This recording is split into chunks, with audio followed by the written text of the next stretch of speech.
Allô? Bonjour, c'est la Toile au bout du fil.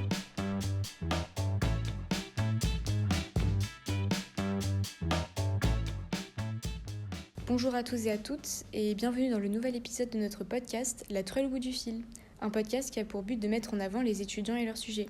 Nous recevons aujourd'hui Delphine Nicolas, dont son sujet parle de l'art de vivre en Gaule du Nord, le cas des vases en métal à l'époque romaine. Bonjour Delphine, est-ce que tu pourrais nous parler un petit peu de ton parcours? Est-ce que tu as fait tout ton cursus à l'Université de Lille? Oui, alors moi effectivement j'ai fait tout mon cursus à l'Université de Lille, même si ça commence à remonter un peu parce que j'ai commencé ma licence en 2009. Mais effectivement j'ai fait une licence Histoire de l'art, archéologie à l'Université de Lille 3 et ensuite un master, donc c'était à l'époque Sciences de l'Antiquité, spécialité Mondes anciens, donc également à l'Université de Lille. Donc voilà, et j'avais travaillé sur mon master à l'époque sur les vases en bronze des villes de Reims et de Bavay à l'époque romaine. Donc à l'époque, c'était dirigé par Ravir Arcé et Xavier Derue. Donc du coup, à la suite de ton parcours, tu as été professeur d'histoire-géographie. C'était pour tous les niveaux, pour au lycée, au collège? Alors effectivement, donc après le master, j'ai voulu rentrer dans le monde professionnel. Et en fait, j'ai fait pas mal de choses en plus de professeur d'histoire géo. J'ai d'abord travaillé en musée, donc j'ai été médiatrice culturelle donc au musée de la bière de Stenay. Ensuite, j'ai travaillé en association, toujours dans la médiation culturelle. Et effectivement, après ces expériences en médiation, j'avais envie de continuer à travailler avec des enfants, des adolescents. Donc, j'avais envie de tenter de travailler en tant que professeur d'histoire-géographie. Et également, depuis la fin de mon master en 2014, j'avais toujours conservé l'idée de faire une thèse à un moment donné. Et effectivement, je m'étais dit, professeur d'histoire-géographie, ça aménage au moins pendant les vacances scolaires un temps pour travailler sur le projet, se déplacer pour voir les collections, chercher des financements, etc. Donc effectivement, professeur d'histoire-géographie, j'ai fait ça 4 ans et c'était, on va dire, plutôt commode pour à la fois voir si ça me plaisait et puis aussi préparer un sujet de thèse. La différence avec certains de mes collègues ou certaines de mes collègues doctorantes, c'est que moi, je n'ai pas passé ni le CAPES ni l'agrégation, je l'ai fait plutôt en tant que contractuel. Donc du coup, la volonté pour toi d'enseigner, c'est arrivé au fur et à mesure de ton parcours? C'était pas quelque chose non, tout à fait, à la base tout à fait. Moi, quand je suis arrivée en licence, je voulais vraiment faire de l'archéologie de terrain. J'aimais pas du tout... franchement, l'enseignement me faisait pas du tout envie.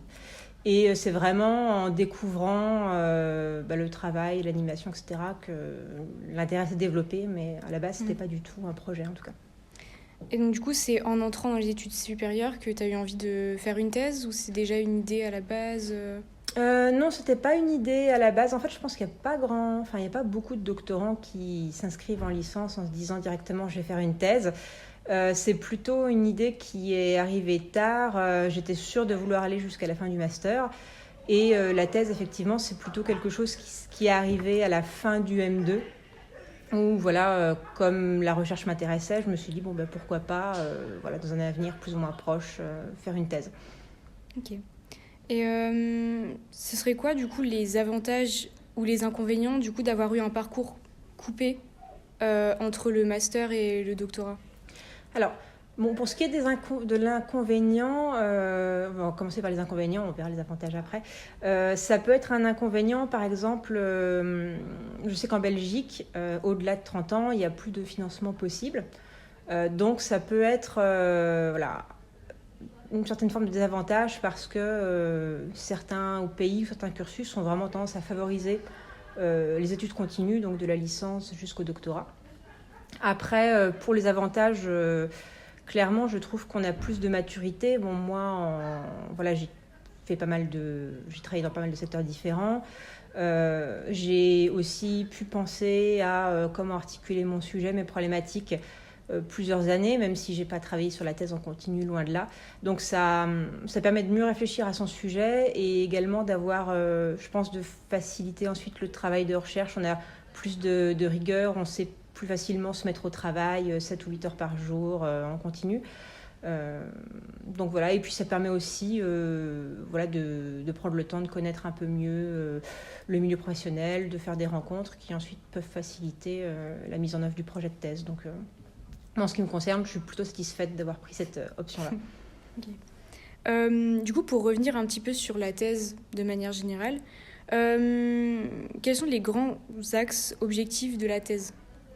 Alors la thèse, de manière générale, le but c'est vraiment de devenir un jeune chercheur. Donc, je dirais qu'en master, on voit les différents outils, un petit peu la méthodologie générale.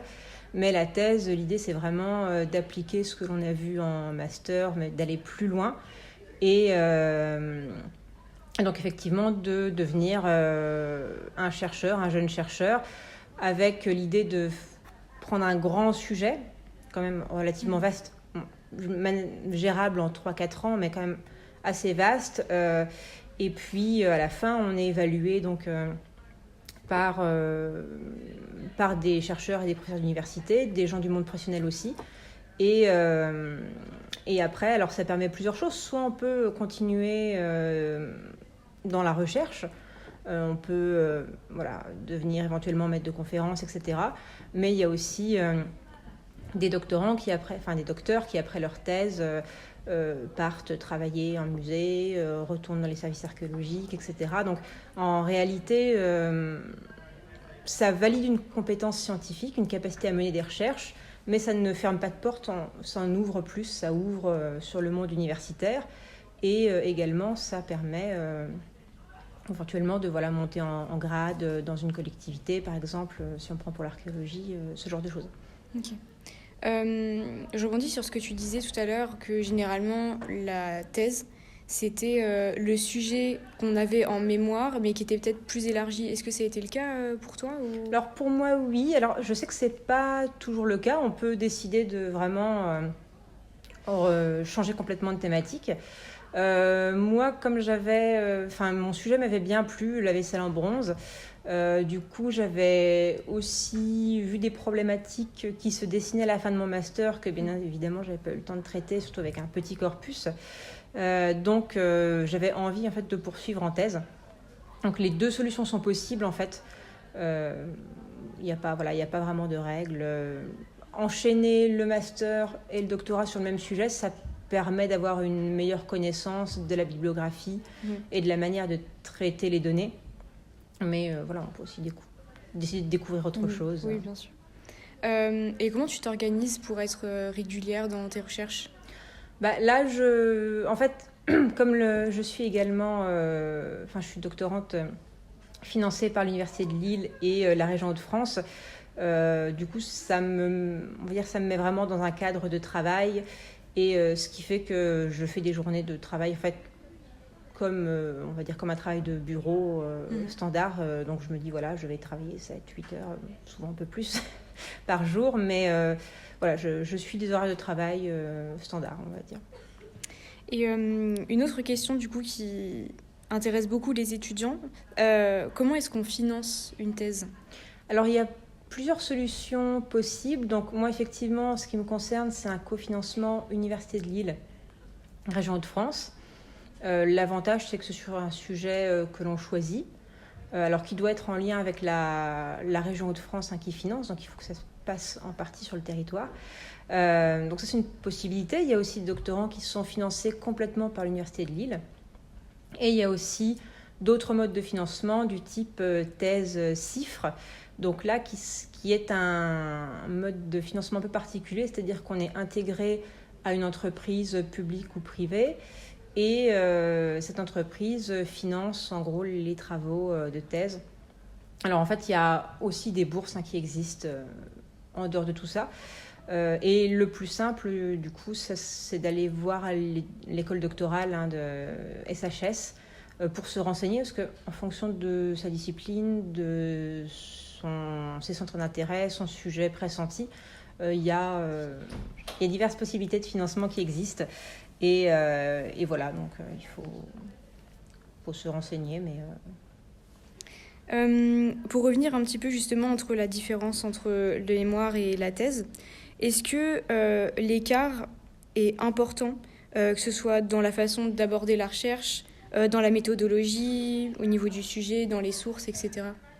Alors, l'écart est important, effectivement, dans le sens où un master, on va dire, parfois on dit on est un bébé chercheur, c'est-à-dire qu'on découvre la façon de faire de la recherche vraiment.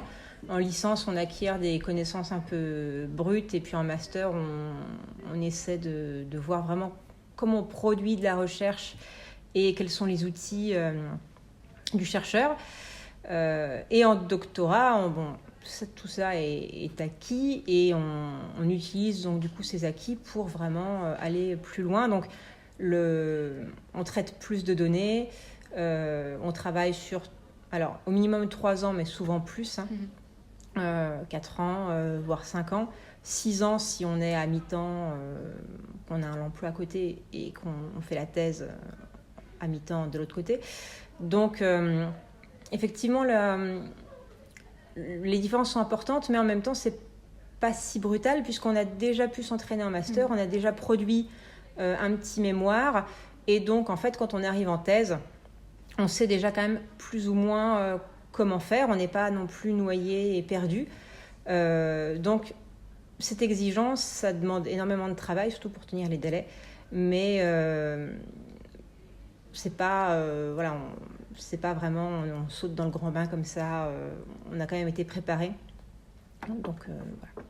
Et donc du coup, parce que par rapport au délai, c'est-à-dire qu'il faut rendre quelque chose à la fin de chaque année, ça se passe comment Alors non, c'est vrai qu'en master, on est obligé chaque année de rendre un petit quelque chose.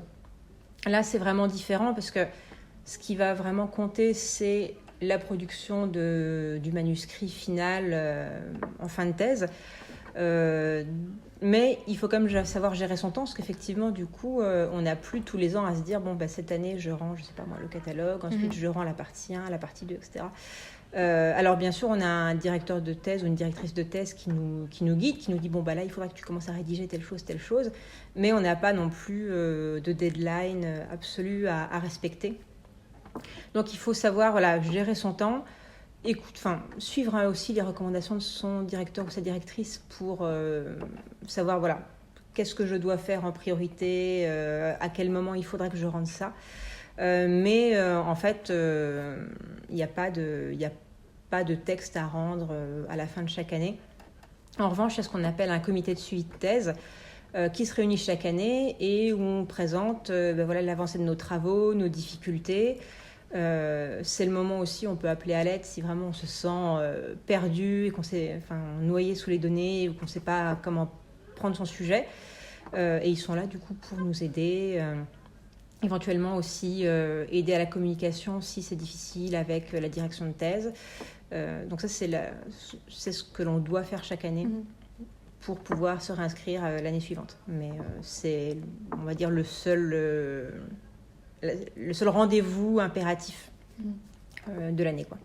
Parce que du coup, comme les recherches peuvent se faire jusqu'à 5 ans, le sujet en lui-même, il peut peut-être être amené à évoluer aussi au niveau des axes. Oui, tout à fait. Effectivement, le sujet va forcément évoluer entre le moment où on le présente pour obtenir un financement et le rendu final. On va forcément partir soit parce qu'on se rend compte qu'on n'a pas assez de données, donc on va transformer le sujet un petit peu, ou alors souvent on se rend compte au contraire qu'on a beaucoup trop de données, et dans ce cas-là il faut réfléchir à comment couper des branches, réorienter le sujet pour que ce soit gérable dans le temps imparti, parce qu'on ne peut pas non plus passer 10 ans à traiter son sujet.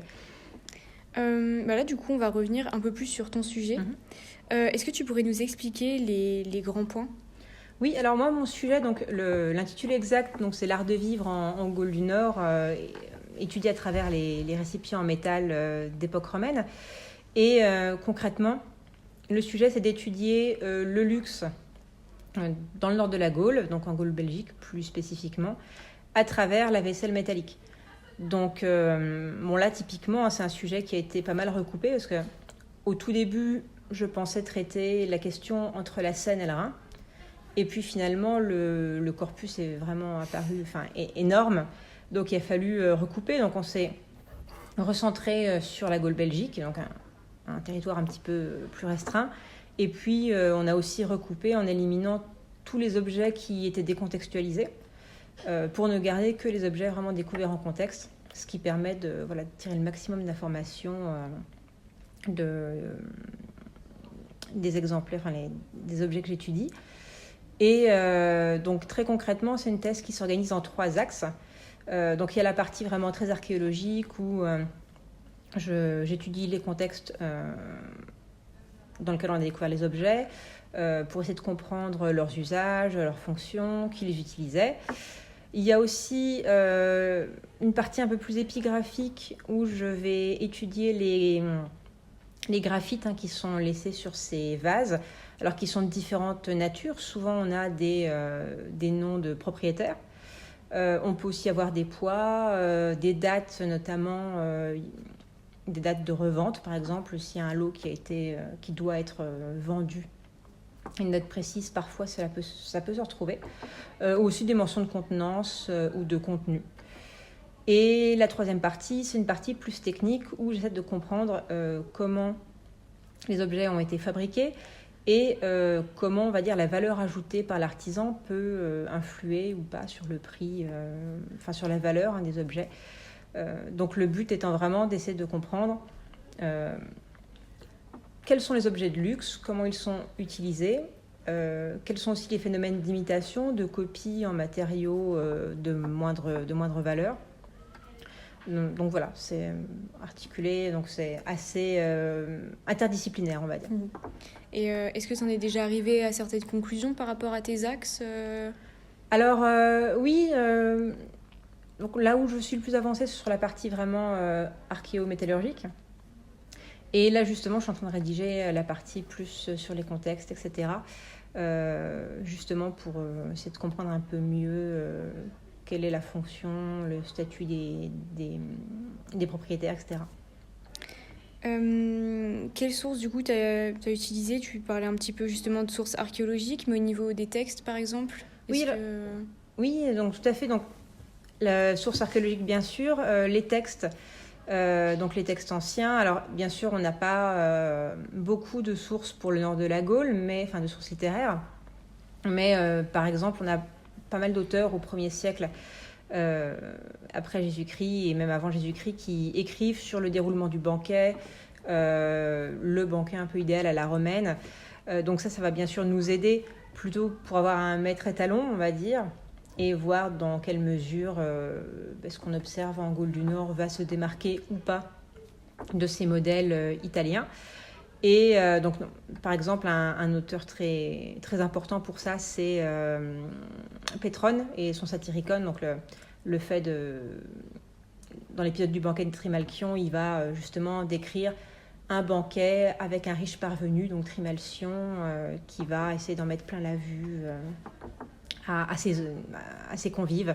Donc ça, c'est le type de source très utile. Et également, une autre source incontournable, je pense, pour plein d'historiens et d'archéologues, c'est Pline l'Ancien et son histoire naturelle, parce que forcément, du coup, il va expliquer les techniques de fabrication, où est-ce qu'on trouve les matières premières, etc. Et il a aussi tout un discours moralisateur sur le luxe aussi, qui est assez intéressant à décortiquer. Dernière source aussi, utile cette fois pour le nord de la Gaule, c'est l'iconographie, puisque notamment sur les monuments funéraires, on va pouvoir par moment voir une petite cruche dans une scène, quelqu'un qui se lave ou des gens qui prennent un repas. Donc c'est aussi une source importante. Et donc du coup, d'après ces sources, ce serait quoi un peu le banquet idéal? Du coup, ce serait quoi un peu le déroulement Alors un banquet idéal, donc déjà il y a forcément une notion, en tout cas pour l'élite, d'ostentation, c'est-à-dire qu'il faut impressionner. Et donc, on impressionne par différentes manières. Donc, on impressionne déjà par la vaisselle. Donc, la vaisselle doit être précieuse, doit être élégante dans les thèmes aussi qui vont être représentés dans les décors des récipients. Il faut que ça mette en valeur à la fois la richesse, mais aussi la culture du propriétaire. Et donc, ça, c'est pour la vaisselle. Et aussi les mets qui vont être servis doivent être surprenants, doivent être... alors s'ils viennent de loin, si on a des mets exotiques, c'est encore mieux.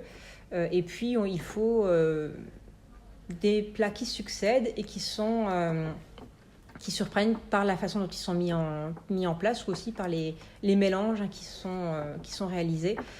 Donc là, on a aussi, pareil, les recettes d'Apicius qui nous montrent tout un tas de recettes un peu extravagantes qui pouvaient être concoctées pour ce type de banquet. Et donc du coup aussi dans ta thèse, tu vas mentionner la tria nomina. Oui, alors ça effectivement, c'est des choses qu'on peut retrouver sur je parlais de marques d'appartenance, sur les vases. Effectivement, on a plusieurs façons de marquer son appartenance. On peut simplement faire un petit symbole au revers de l'objet. Donc si on ne maîtrise pas l'écrit, typiquement on va faire un petit signe qui évite d'avoir à noter son nom. On va aussi pouvoir marquer juste un seul nom.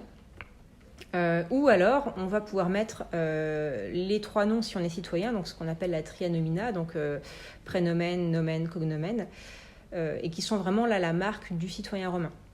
Alors, on a ça souvent sur l'argenterie, beaucoup moins sur la vaisselle de bronze. Alors, pour plusieurs raisons. Donc déjà, forcément, l'argenterie, c'est la vaisselle qui coûte le plus cher, enfin, en tout cas avec l'or. Donc forcément, ça va être possédé par les classes supérieures. Et puis également, la deuxième raison, c'est que dans le nord de la Gaule, il y a une certaine catégorie de citoyens qui sont citoyens, mais qui ne comprennent pas trop, pour schématiser, quoi faire de ces 3 noms. Et donc, en général, ils n'en notent qu'un. Et donc là, on a aussi des cas de mention d'un seul nom. Voilà, donc on a un petit peu les 2 ou 3 cas de figure, mais la tria nomina, en tout cas sur mes objets, je n'en retrouve que sur la vaisselle d'argent. Quelles ont été les difficultés que tu as pu rencontrer, que ce soit sur ton sujet ou dans la recherche de manière générale ? Alors les difficultés, pour moi la grosse difficulté, c'est de bien réussir à cerner, à définir son corpus et à le noyauter, on va dire, pour gérer correctement son temps et en même temps avoir une problématique et des conclusions intéressantes et cohérentes. Donc ça, c'est vraiment quelque chose qu'on fait avant et pendant la thèse. Moi, en tout cas pour moi, ça a été un point important. L'autre difficulté, ça a été la recherche de financement, parce qu'effectivement, il y a plusieurs solutions possibles. Il faut trouver la meilleure en fonction du sujet qui nous plaît, sur lequel on veut travailler. Donc ça a été un deuxième point difficile. Et moi, plus spécifiquement sur mon sujet également, j'ai du coup des objets qui sont vraiment dispersés dans beaucoup d'institutions différentes, donc à la fois des musées, à la fois des centres de conservation, et aussi des services archéologiques. Donc tout ça est dispersé. Et en plus, la Gaule-Belgique, ça recouvre à la fois la France et aussi la Belgique, le Luxembourg et l'Allemagne. Donc il faut aussi travailler avec des institutions qui n'ont pas le même mode de fonctionnement. Les règles de communication des objets ne sont pas les mêmes non plus. En Allemagne, c'est beaucoup plus restrictif, par exemple, qu'en France. Donc voilà, il faut vraiment jongler à la fois avec l'administratif, des sources, des données qui sont hétérogènes. Donc c'est aussi une difficulté. Et est-ce que tu aurais des conseils à donner pour des étudiants qui souhaiteraient se lancer dans la recherche ? Oui, alors effectivement, déjà quelques conseils, c'est il ne faut pas se décourager. Moi, par exemple, mon contrat doctoral, je ne l'ai pas eu du premier coup. Je l'ai eu au deuxième essai. Et donc, même si on peut essuyer des refus, il ne faut pas non plus se décourager. Il faut en tirer, on va dire, des enseignements pour reproposer derrière un projet un peu différent qui nous plaît, mais qui va aussi pouvoir remporter les sélections pour des financements. Et puis également, je pense que c'est important de bien prendre le temps. Alors j'ai parlé de définir le sujet, mais aussi choisir le ou la directrice de thèse qui va pouvoir vous encadrer correctement. C'est-à-dire quelqu'un déjà qui dont le choix, qu'il y a un lien avec le sujet qui nous intéresse, bien sûr, mais également quelqu'un qui va pouvoir nous aider, et surtout avec qui on va avoir une bonne relation, parce que la thèse, ça prend beaucoup de temps, c'est stressant. Et si on s'entend mieux avec sa direction de thèse, ça ne peut être que positif et ça peut nous aider à mieux le vivre. Et dernier point, je pense qu'il ne faut pas non plus rester, une fois qu'on est en thèse, ne pas rester isolé avec son sujet. Il faut aller discuter avec d'autres doctorants qui font d'autres choses.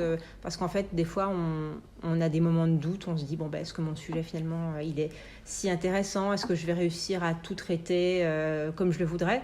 Et puis, en fait, ces inquiétudes, on se rend compte qu'ils sont partagées par tous les doctorants. Et puis, même les docteurs qui, avant nous ont été doctorants. Donc, ça aide aussi à mieux le vivre et à se dire que on est peut-être un peu angoissé, mais que finalement, ça va. On n'est pas seul et que ça va bien se passer. Et pour terminer, pourquoi avoir accepté de participer à notre podcast ? Parce que du coup, moi, j'aime beaucoup tout ce qui est transmission, discuter de mon sujet d'archéologie en général. Donc c'est une belle opportunité et je l'ai saisie. Merci beaucoup d'avoir participé à notre podcast. De rien, avec plaisir. Merci à nos auditeurs de nous avoir écoutés et on se retrouve dans 2 mois pour le prochain épisode. À bientôt.